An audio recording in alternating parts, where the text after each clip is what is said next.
In an era of uncertainty and change, music has a way of healing the world.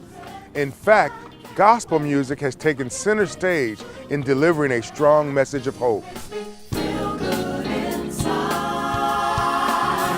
It's part of the rich tradition of America's indigenous music, something that we can all be proud of. On gospel.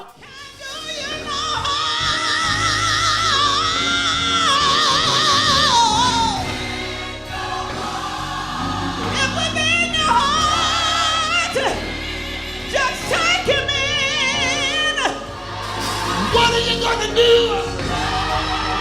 What will you do? What will you do? Lord, you are a strong tower. It is so. Lord, you are a mighty fortress. It is so.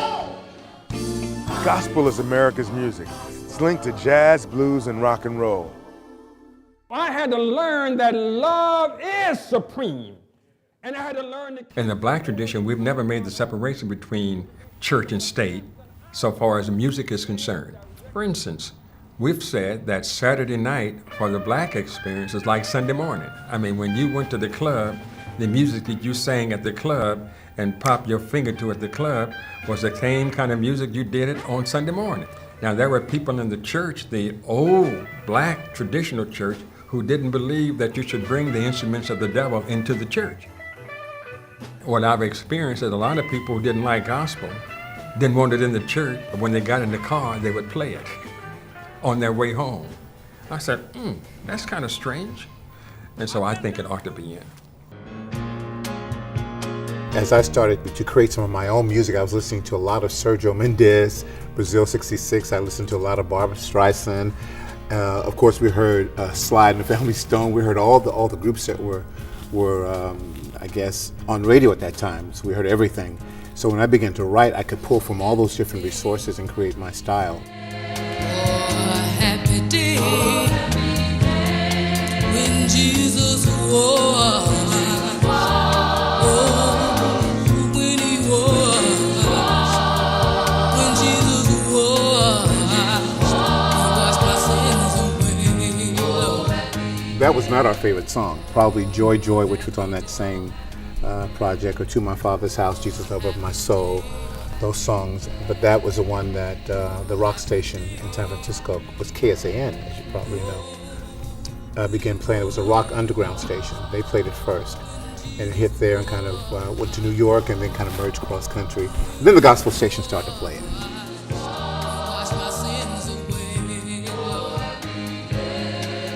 Prior to What Is This, of course, was Oh Happy Day. Mixing our gospel message with secular artists in large arenas in 1970, 71. So by the time we got to What Is This, I think we had really, learned, I guess, how to make a presentation so that it's a little bit more universal,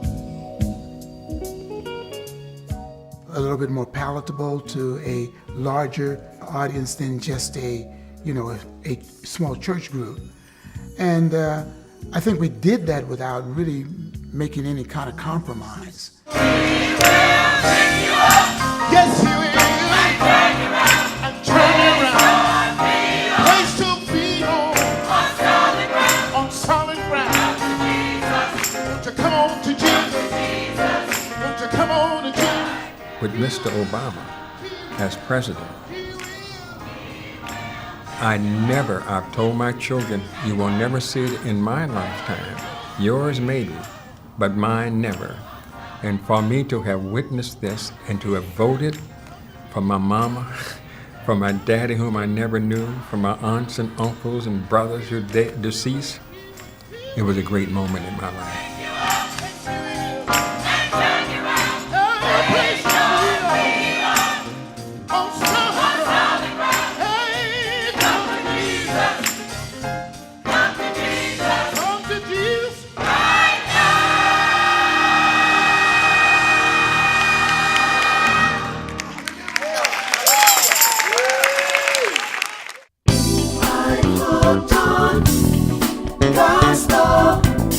Hooked on Gospel has its home here in the San Francisco Bay Area, but the program also goes on the road to visit America's top gospel artists and hear about the personal lives of artists such as the Hawkins family, Donnie McClurkin, the Clark sisters, appreciating the vision and the direction of the music.